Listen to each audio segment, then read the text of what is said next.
지난 주간에 제가 금요일 날 출국해서 덴마바치 교회에 금요 기도에 참석해 설교를 하고요. 또 주일 오전에는 일본인 예배, 주일 오후에는 또 한국인 예배 그렇게 설교하고, 그리고 그 다음날 월요일 아침 일찍 비행기 타고 한국에 왔습니다. 여러분 기도해 주시고 또 염려해 주신 덕분에 은혜롭게 좋은 시간을 마치고 왔습니다. 특별히 그분들한테 전한 것 중에 하나가 뭐냐면, 여러분도 아시면 좋을 것 같아요. 6월 25일 날 무명이라는 다큐멘터리 영화가 상영이 됩니다. 그 다큐멘터리 영화는 어떤 거냐면은 1896년에 일본에서 일본인 선교사가 우리나라에 왔어요. 그래서 수원에 계시면서 수원 동신교회를 개척하고 1921년에 돌아가셨는데, 그 부인도 돌아가시고 그랬는데, 그 수원 동신교회 가시게 되면 거기 추모비가 있고 거기 무덤이 있어요. 아시다시피 해방되고 난 다음에 일본인과 관련되는 모든 그런 비석들은 다 깨어 없애버렸거든요. 그런데 거기는 남아있어요. 왜냐하면 그분이 우리나라 사람과 똑같이 먹고 입고 자고 생활했어요. 그리고 그리스도의 복음을 전했어요. 그래서 그 지역에 있는 사람들이 그분을 어떻게 평했냐면, 우리 조선 사람보다 더 조선을 사랑한 일본인이다 라고 해서 그렇게 기억하고 지금도 바꾸고 있어. 그 교회에서는 그분의 일대기하고, 또 1928년에 우리나라에 일본인 선교사 또 들어옵니다. 들어왔는데 이분은 평양에서 선교하시면서 신사참배를 반대했어요. 그래서 어떻게 됐겠어요? 끌려가서 고문도 당하시고, 우리 한국 사람과 똑같이 고문당하고 결국 추방됩니다. 추방되었는데, 추방되고 난 다음에 교토에 가서 일본에 있었던 조선 사람이 모인 교회에서 목회를 하십니다. 완전히 그때도 보면 조선 옷 입고 설교할 때도 한복 입고 그렇게 설교하고 그래요. 그렇게 하시다가 1970년에 돌아가셨는데, 이 두 분의 일대기를 다큐멘터리로 만들어서 이번 6월 25일 날 개봉을 합니다. 여러분께서 많이 참여하면 좋겠고, 또 그분들에게도 그 얘기를 전하니까 굉장히 기뻐하고 즐거워했습니다. 우리나라에 상영이 끝나면 앞으로 일본에서도 상영하는 줄 알고 있습니다. 그때 다들 가겠다고 그렇게 얘기했습니다. 사실 금년이 이 선교사님, 언도 다편제로 선교사님 들어오신 지 140주년이고, 또 한일 협약이라 그러죠. 한일 협정이 다시 맺혀진 지 거의 65년이 됐거든요. 그러면 60주년이 되는 거죠. 그런 좀 의미 있는 날이라서 그런 다큐가 나왔는데 좋은 것 같습니다. 그런 부분은. 오늘은 우리가 다윗과 골리앗에 대한 이야기를 하려고 하는데, 여러분, 이 다윗과 골리앗은 너무나 잘 아는 이야기죠, 그죠? 그런데 말콤 글래드웰이라는 분이 있는데, 이분이 전 세계적인 이슈를 불러일으키는 저자예요. 밀리언셀러를 그렇게 하는 작가인데, 이분이 책을 쓴 것이 우리나라에 2014년에 번역이 되어 나왔어요. 그 책 이름이 뭐냐면 다윗과 골리앗입니다. 책 이름이 그래요. 그 소제목은 뭐냐면 강자를 이기는 약자의 기술입니다. 그리고 표지에 보게 되면 지금 우리에게는 오만한 골리앗을 쓰러뜨릴 다윗의 지혜가 필요하다, 이렇게 딱 되어 있어요. 이분이 어떤 책을 또 썼느냐 하면, 그전에는 이 1만 시간의 법칙이라는 책을 썼어요. 그거 많이 들어보셨죠?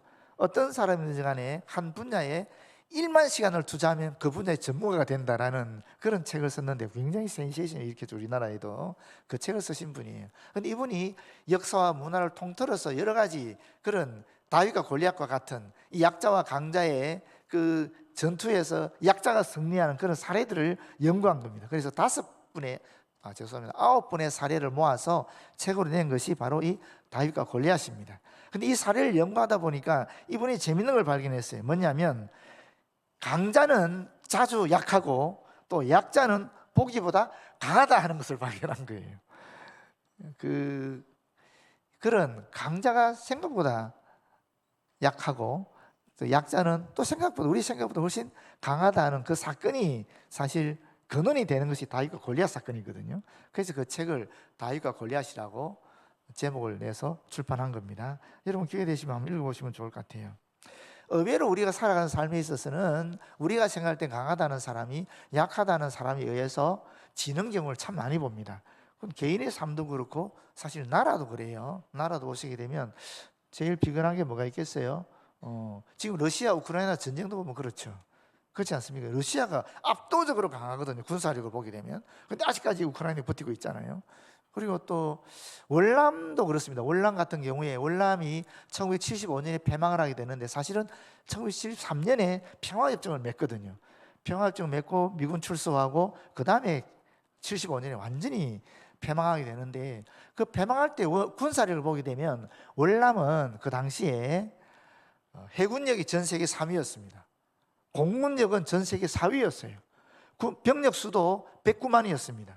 반면에 월맹은 그 당시에 베트남이었죠. 월맹은 군사 수가 정규군 47만 명에 베트콩이 한 13만 명 정도 됐었으니까 합쳐서 한 63만 정도 되는 숫자를 가지고 있었고 장비도 굉장히 노후했습니다. 반면에 월남은 장비는 최신 장비였죠.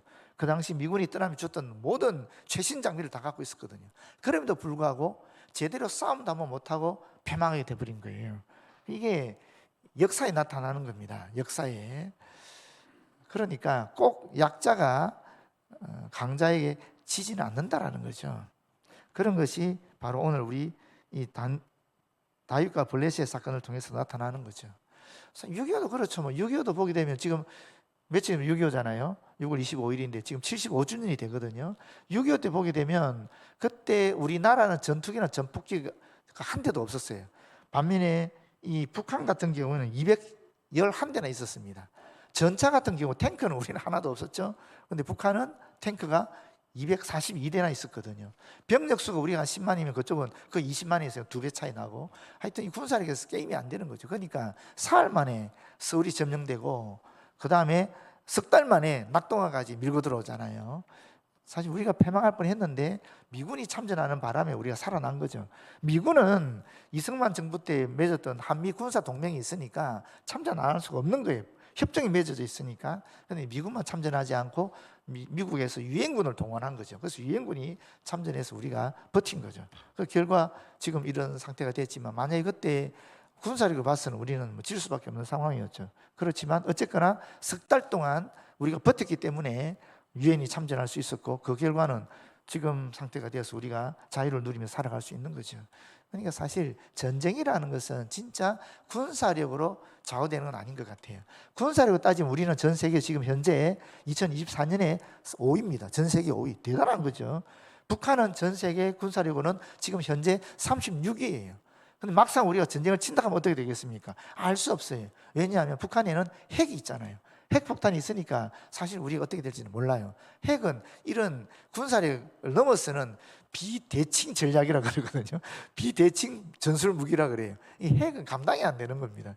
그렇기 때문에 이런 전쟁이 막상 일어나면 비록 우리가 군사력은 5위이고 북한은 36위지만 어떻게 될지 모르는 거예요. 그렇기 때문에 사실 이 다윗과 골리앗 사건을 통해서 우리가 다시 한번 확인해야 될 것이 있는 거죠.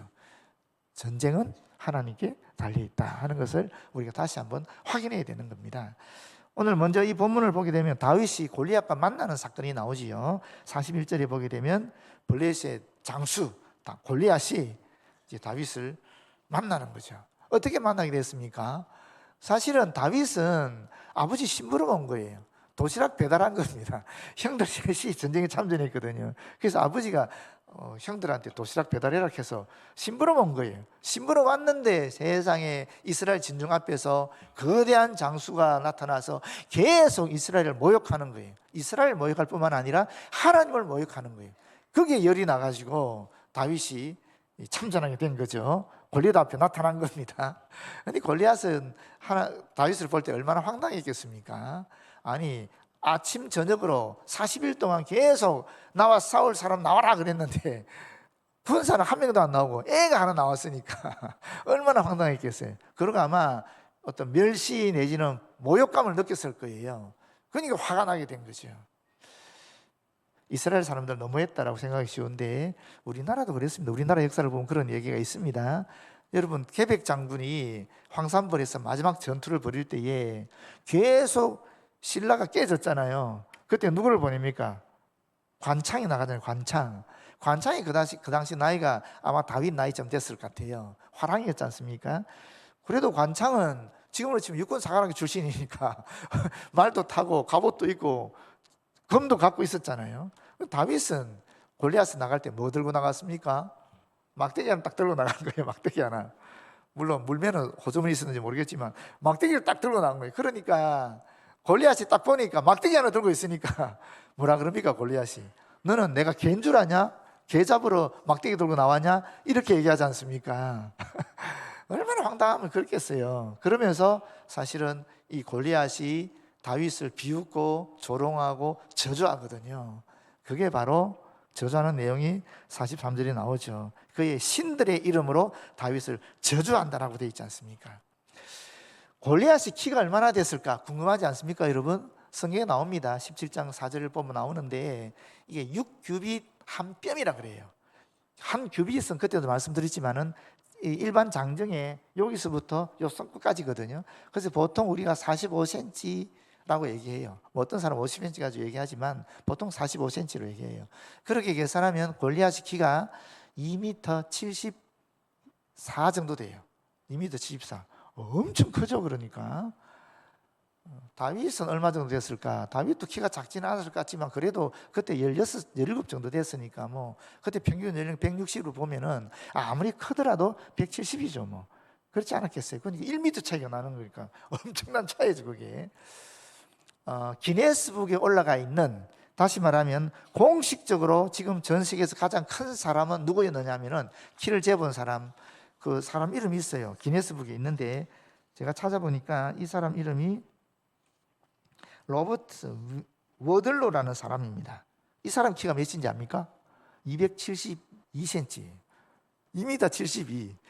그러니까 우리 기네스북에 2m 72가 있으니까 2m 74 골리앗은 충분히 실존했던 인물로 볼 수 있는 거죠. 그리고 골리앗이 입고 있는 갑옷이나 또 이 투구 이런 것들이 다 노수로 만들어진 것을 입고 있었는데 그 무게가 5,000세겔이라 그래요. 지금으로 치면은 57kg 정도 되는 겁니다.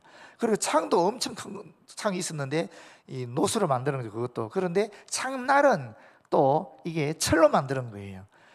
다윗 시대가 BC 천년경인데 그때는 다윗이 왕이 된 게 980년에서 1020년이거든요. 그러니까 이때는 왕이 되기 전이었으니까 BC 960년 전이다 보면 되는데 그때가 철기 시대가 아니고 청동기 시대입니다.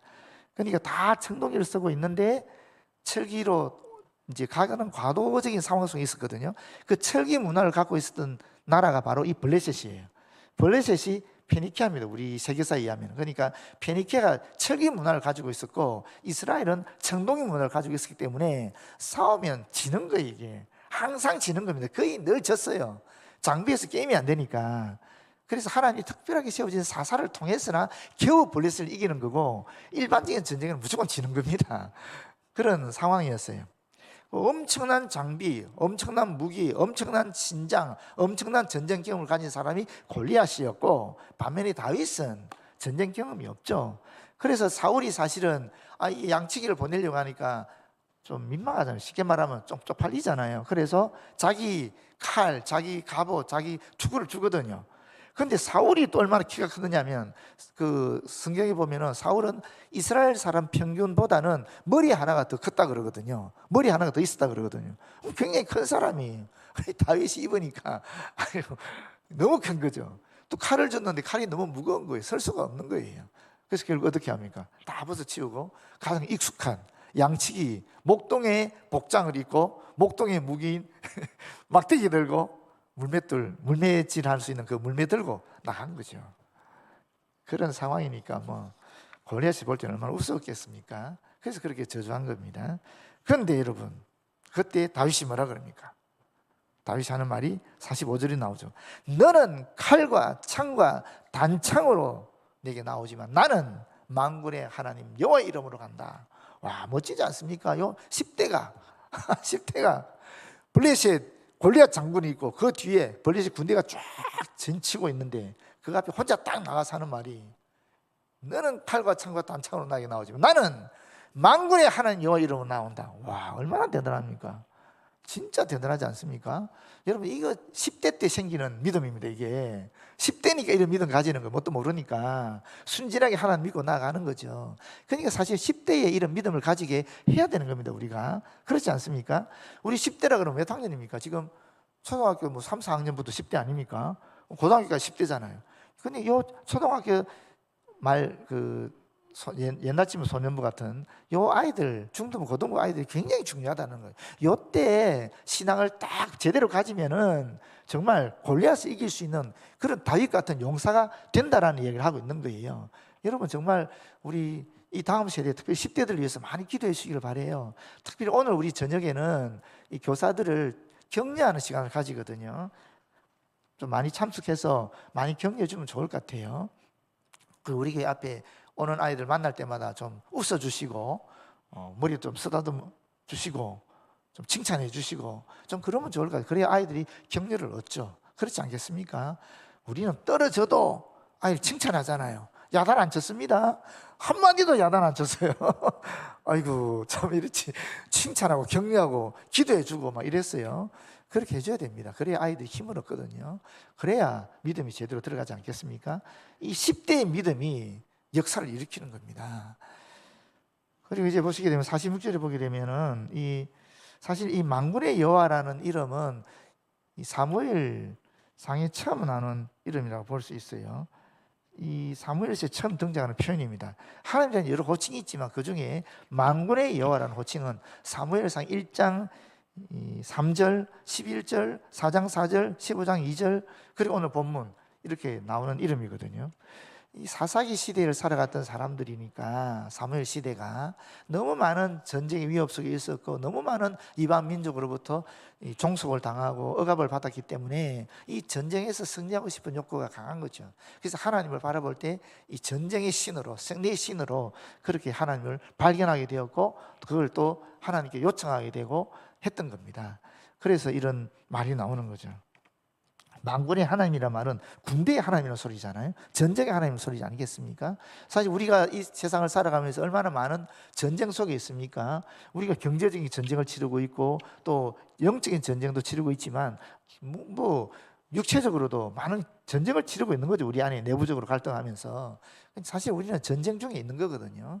성경도 분명히 우리를 영적 전쟁 중에 있다 그러잖아요. 그러니까 이 전쟁에서 만군의 하나님 여호와를 의지하고 믿고 신뢰한다는 것은 매우 중요한 일이라고 볼 수 있는 거죠. 그 구체적이고 대표적인 사례가 바로 다윗과 골리앗 사건이다라고 보시면 되는 겁니다. 그런데 다윗은 딱 뭐라고 얘기합니까? 다윗이 나가서 하는 말이 있죠. 여호와께서 너를 내 손에 넘기겠다 하는 겁니다. 어떻게 이런 믿음이 생겼을까? 정말 놀랍지요. 놀라운 일이죠. 하나님께서 사무엘에게 이새의 집에 가서 기름 부으라 그러거든요. 그래서 사무엘이 사실은 갔잖아요. 그래서 너 아이들 다 모아봐라. 하나님께서 기름 부은 종을 여기 세우겠다 그런다. 다시 말해 사울이 후계자를 세우겠다는 얘기거든요. 그래서 이새가 자기 애들을 다 불렀어요. 딱 왔는데 세상에 처음에 큰아들 딱 보니까 너무 멋있는 거예요. 사람이 키도 크고 얼굴도 잘생기고 정말 이 민족을 이끌어갈 지도자처럼 딱 생긴 거예요. 그래서 사무엘이 그 엘리압에게 기름 부으려고 하니까 하나님이 멈춰 그러시거든요. 붙지 마. 아니라는 거예요. 그 다음 아들도 아니다. 그 다음 아들도 아니다. 그 다음 아들 다 나왔는데도 아니라는 거예요. 그래서 사무엘이 이새에게 물었어요. 네 애들 다 왔냐? 그러니까 애 하나가 있는데 걔는 그런 깜이 아니라고. 제가 들에서 양치고 있다고. 걔 데려오라고. 데려왔는데 걔가 다윗이잖아요. 사무엘이 다윗에게 기름을 붓거든요. 그때 하나님 하신 말씀이 있어요. 뭡니까? 사람은 외모를 보지만 나는 중심을 본다. 하나님은 사람의 중심을 본다라는 거예요. 골리앗이 노투구를 쓰고 녹갑옷을 입고 엄청난 창을 들고 있지만, 방패를 들고 있지만 모든 이스라엘 군대는 심지어 사울까지도 다 골리앗의 외모만 봤지만 다윗은 그 외모를 보지 않았다라는 거예요. 다윗은 하나님만 보았다라는 거예요. 그러면서 이 선언을 하는 겁니다. 이 선포를 하는 겁니다. 오늘 이 날이 특별한 날이라는 겁니다. 하나님께서 이스라엘 구원하는 날, 하나님께서 살아계심을 보여주는 날, 하나님께서 눈에 보이는 장비나 눈에 보이는 군사력이 아니라 하나님이 전쟁의 통치자다, 전쟁의 승리자다, 전쟁의 신이시다 하는 것을 보여주는 특별한 날이라는 겁니다. 이 날에 여호와께서 골리앗의 목숨을 나에게 맡기시고 또 어떻게 합니까? 블레셋 군대의 모든 생명, 생사 여탈권을 나에게 주었다라고 얘기하고 있는 겁니다. 여러분, 골리앗은 뭐라고 얘기했냐면 내가 너를 죽여서 네 시체를 이 공중의 새와 들짐승들에 먹여가겠다라고 얘기했어요. 다윗의 스케일은 완전히 다릅니다. 다윗은 골리앗 너뿐 아니라 지금 진치에 있는 이 블레셋 군사들 전부 다 공중의 새들에게 땅의 들짐승들에게 먹이를 주겠다라는 거예요. 스케일이 다르지 않습니까? 신장이나 뭐 전쟁 경험이나 덩치는 훨씬 더 골리앗이 컸지만 그 마음에 그 담대함이나 그 마음의 넓이는 다윗이 훨씬 넓은 거예요. 훨씬 큰 거예요. 훨씬 위대한 겁니다. 그러면서 다윗이 진짜 블레셋을 향하여, 골리앗이 아니죠. 골리앗 앞에 있는 그 뒤에 있는 블레셋, 그리고 골리앗뿐 아니라 그 블레셋 군대 뒤에 있는 블레셋의 신들을 향하여 선포하는 말이 있는데 그게 바로 뭡니까? 하나님께서 이스라엘과 함께 하신다라는 거예요. 그게 선포입니다. 그러면서 하나님께서 온 땅에 하나님의 살아계심을 보이겠다 하는 겁니다. 이게 다윗의 선포예요. 단순히 골리앗을 본 게 아닙니다. 단순히 블레셋 군대를 본 것도 아니에요. 그 뒤에 있는 신들을 본 거예요. 우상들을 본 겁니다. 그러면서 자기는 하나님 이름을 갖고 하나님을 전하기 위해서 왔다라는 거예요. 골리앗에게 선포하고 블레셋 군대에 선포하고 이방 신들에게 선포하는 겁니다. 하나님이 이스라엘의 살아계신 하나님이다. 하나님이 이 전쟁을 통치하시는 분이시다. 승리하는 분이다. 전쟁은 하나님의 손에 있지 장비에 군사력에 너희들 덩치에 있는 것이 아니다 하는 것을 분명하게 선포하고 있는 것입니다. 그렇지 않아요? 47절 보게 되면 여호와의 구원하심이 칼과 창이 있지 아니하다. 전쟁은 여호와께 속한 것이다. 이렇게 얘기하고 있지 않습니까? 전쟁은 여호와께 속한 것이다. 여러분, 우리가 이 땅을 살아가면서 많은 전쟁을 치르고 있습니다. 육체적인 전쟁, 정신적인 전쟁, 영적인 전쟁, 경제적인 전쟁, 정치적인 전쟁, 뭐 군사적인 전쟁. 지금 우리는 휴전 상태니까 더 하잖아요. 그런 상태에 있습니다만은 이 전쟁은 철저하게 하나님 손에 있다라는 겁니다. 철저하게. 우리 개인의 전쟁이든 이 교회의 전쟁이든 이 나라의 전쟁이든 철저하게 전쟁은 하나님 손에 있다 하는 것이 다윗과 골리앗 사건에서 우리에게 확실하게 보여주고 있는 것입니다. 48절 보십시오. 골리앗이 다윗에게 천천히 다가옵니다. 걸어서. 뭐 57kg이면 갑옷 입고 창 무거운 거 들고 오는데 뛰어올 수 있겠습니까? 천천히 오는 거지. 그런데 다윗은 어떻습니까? 다윗은 골리앗을 향해서 빨리 달리며 라고 되어 있습니다. 빨리, 당연히 빠른 거죠. 달리며라는 원어도 보면 사실은 원어적으로는 빨리 달린다라는 뜻이에요. 빨리가 두 번이나 되어 있잖아요. 그게 히브리 용법에서는 뭐라고 그랬습니까? 강조 용법이라고 그랬잖아요. 그러니까 다윗이 그냥 빨리 다니는 게 아니고 굉장히 빨리 달렸다라는 거예요. 누굴 향해서? 골리앗을 향해서. 그러면서 물매를 돌린 거예요. 그리고 쏜 거죠. 어떻게 되었습니까? 49절에 블레셋 사람의 이마를 치매. 이마라니까 여기도 이마고 요 위도 이마고 요 밑에 다 이마인데 정확하게 어느 정도 보게 되면 눈썹 사이 미간을 얘기하는 거예요. 거기에 맞았다라는 거예요. 물맷돌이 미간을 맞았는데 그 돌이 맞으면 튕겨나와야 될 거 아니에요. 튕겨나오지 않았어요. 어떻게 됐습니까? 이마에 박힌이라고 얘기했어요. 돌이 딱 박혀버렸다라는 거예요. 그 무슨 말입니까? 엄청난 속도의 그 충격을 가해서 박혔다는 소리는 두개골이 깨졌다는 소리예요. 두개골이 깨지면 요새는 살아남지만 옛날에 다 죽었지 않습니까? 일단 그렇게 된 거죠. 그리고 뭐라 그럽니까? 땅이 엎드러지니라 돼 있는데 이 엎드러지니라 하는 것도 원어적으로 보게 되면 이렇습니다. 그의 얼굴의 위에 땅으로, 이 두 단어가 얼굴의 위에 땅으로 이 두 단어가 합치진 단어예요. 그게 엎드러진다는 표현입니다. 다시 말하면 이런 상태입니다. 고목이 쓰러지듯이 그냥 그대로 탁 이렇게 쓰러졌다는 거예요. 그대로 끄꾸러졌다는 거예요. 하나님의 역사하심이다 라고 단순히 얘기하면 곤란합니다. 왜냐하면 여기 물매라는 것이 엄청난 고대 사회의 무기예요. 이게 굉장한 무기입니다, 여러분. 스파르타쿠스라는 사람이 검투사가 로마 제국시대에 반란을 일으켰잖아요. 근데 그때 검투사들은 워낙 싸움을 잘하는 사람들이 있으니까 대단하지 않았겠습니까만은, 근데 그 사람들과 똑같은 그런 전투를 가지고 그 반란에 참여한 사람들이 있었어요. 그 사람들이 노예 양치기들이었대요. 이해가 안 되잖아요. 검투사에 원래 싸움을 잘하는 사람이지만 양치기가 무슨 싸움을 잘했냐라고 이해할 수 있지 않습니까? 이해가 안 되지 않습니까? 근데 이 양치기들이 갖고 있는 물매가 엄청난 전쟁 도구였던 거예요. 고대 사회에서는.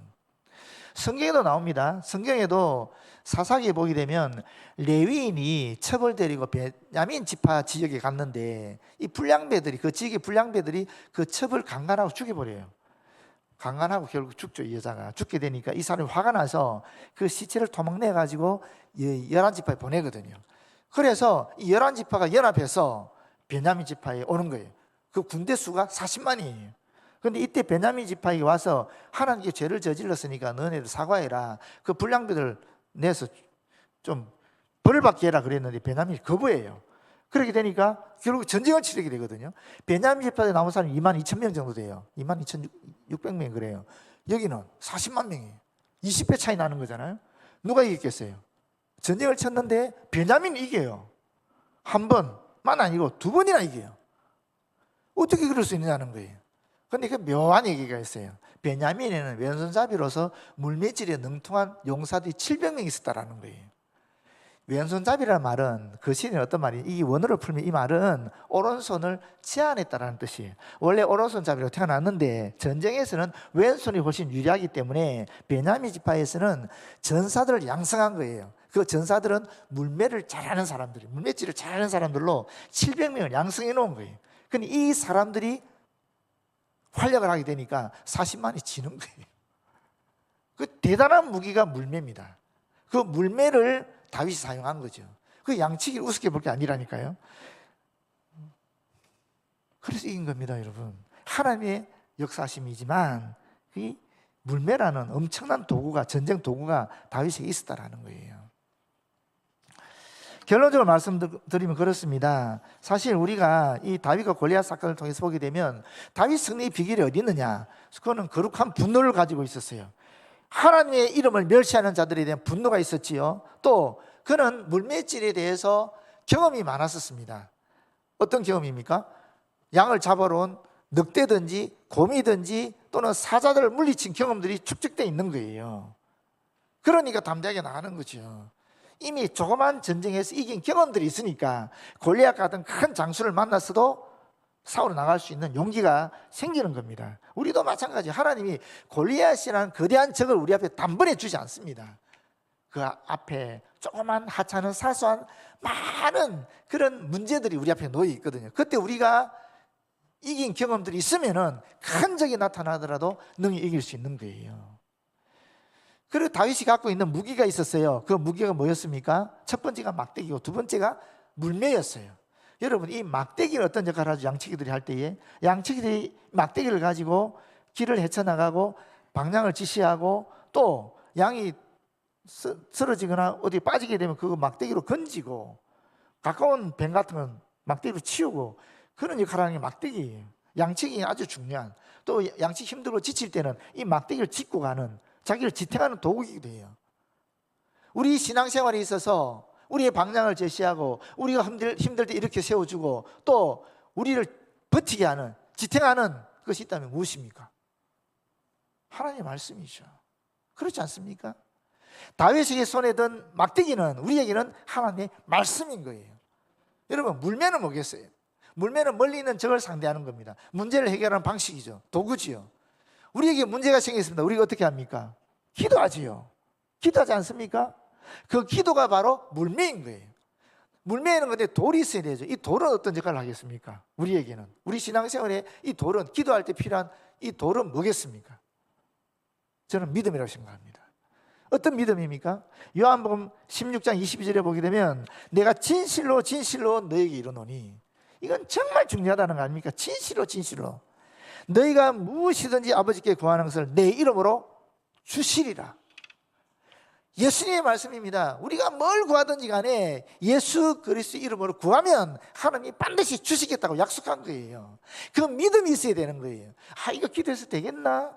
안 될 것 같은데, 내 경험상 절대 안 되는데, 과학적 진리로도 안 되는데, 근거를 거기 두니 그렇죠. 하나님 말씀에 두면 되는 거죠. 예수님이 말씀하셨잖아요. 이 말씀에 근거를 두고 기도하는 겁니다. 예수님 이름으로 기도하는 거죠. 그러면 하나님이 들으신다고 분명히 약속하셨거든요. 이 믿음으로 기도할 때 역사가 일어나는 겁니다. 아무리 기도하더라도 믿음으로 기도하지 않으면 역사는 없는 겁니다. 죽으면 부원하는 것이고 횡설수설하는 것이고 연벌려는 게 지나지 않는다라는 거예요. 그러나 믿음으로 기도할 때에 그때 역사가 일어나는 겁니다. 다윗은 이 도구를 갈고 닦았어요. 이 기술을 갈고 닦은 겁니다. 우리가 하나님의 말씀을 늘 연구하고 묵상하고 내 생활에 적용하고 문제가 있을 때 이 말씀에 의지해서 기도하고 믿음으로 기도하고 문제 해결한 경험들이 쌓이게 되면은 골리앗같이 강대한 적이 내 앞에 나타난다 할지라도 우리 능히 이길 수 있다라는 겁니다. 어떻게? 만군의 여호와의 이름으로, 하나님을 믿음으로, 예수 그리스도 이름으로 우리가 승리할 수 있다라는 겁니다. 그것을 이 골리앗 사건을 통해서 우리에게 알려주고 있는 겁니다. 오늘날에도 골리앗이 많이 있습니다. 그렇지 않습니까? 여러분, 다윗이 원래부터 뭐 믿음이 좋고 그랬을 것 같습니까? 다윗의 삶을 보십시오. 결국 나중에 무너지지 않습니까? 그러니까 다윗은 우리가 똑같은 사람이었다는 걸 나타내는 거죠. 여기서도 그런 근거가 있어요. 앞에 보게 되면은 다윗이 물맷돌을 가지고 가는데 몇 개를 가져갑니까? 만약에 다윗이 강한 믿음의 소유자였다면은 하나만 가지면 되는 거 아닙니까? 한 방이면 끝나지 뭐 두 방, 세 방이 필요합니까? 근데 두 방, 세 방도 아니고 다윗은 5방을 준비합니다. 물맷돌 5개를 가져가는 거예요. 무슨 얘기예요 그거는? 그거는 지독하면 안 되지. 다윗도 불안했다라는 거예요. 겁이 났다라는 거예요. 혹 내가 실수하지 않을까? 비록 내가 아무리 물매질을 잘하지만 실수하지 않을까? 하나님 나와 함께 계시면 혹 내가 실수하지 않을까? 그런 겁도 있었고 불안도 있었다라는 거예요. 평소에 늘 물맷돌 5개를 챙겨야 마음이 편안하니까 지금 5개를 챙긴 거죠. 진짜 강한 믿음을 가졌으면 딱 하나만 가져가면 되는 거죠. 한 방이면 끝나는데 뭘 5개나 준비합니까? 다윗도 우리가 똑같이 그렇게 불안했다라는 겁니다. 겁이 났다라는 거예요. 그럼에도 불구하고 만군의 여호와 하나님의 이름으로 그 겁을 믿음으로 이기고 밟고 불안한 마음도 이기고 밟고 믿음으로 선포하면서 나갔다라는 거예요. 그래서 승리한 겁니다. 다윗이 절대로 우리가 다른 존재가 아닙니다. 다른 사람이 아닙니다. 우리가 똑같은 사람이에요. 근데 믿음으로 겁도 불안도 공포도 이겼다라는 거예요. 그게 중요한 거죠. 그리고 나갔다라는 거죠. 그리고 던졌다라는 겁니다. 우리에게 필요한 것이 이것입니다, 여러분.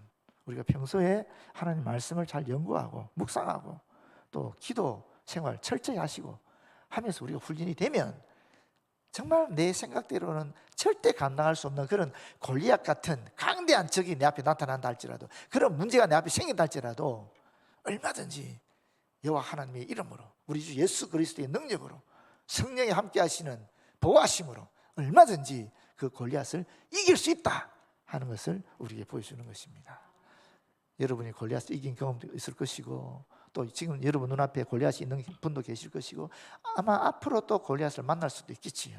그때 이 말씀을 기억하시고 믿음으로 승리하는, 하나님 이름으로 승리하는 저와 여러분 되었으면 참 좋겠습니다. 기도하겠습니다. 주님 감사합니다. 주신 말씀 함께 나눴습니다. 주님, 우리에게 어떠한 골리앗과 같은 강대한 적이 내 앞에 나타날지라도 다윗의 막다기와 물매같이 하나님의 말씀과 믿음의 기도를 통하여 그 적을 쓰러뜨리고 승리할 수 있는, 하나님의 이름을 만방에 떨칠 수 있는 저희들 되어지도록 역사하여 주시옵소서. 예수님 이름으로 기도드립니다. 아멘.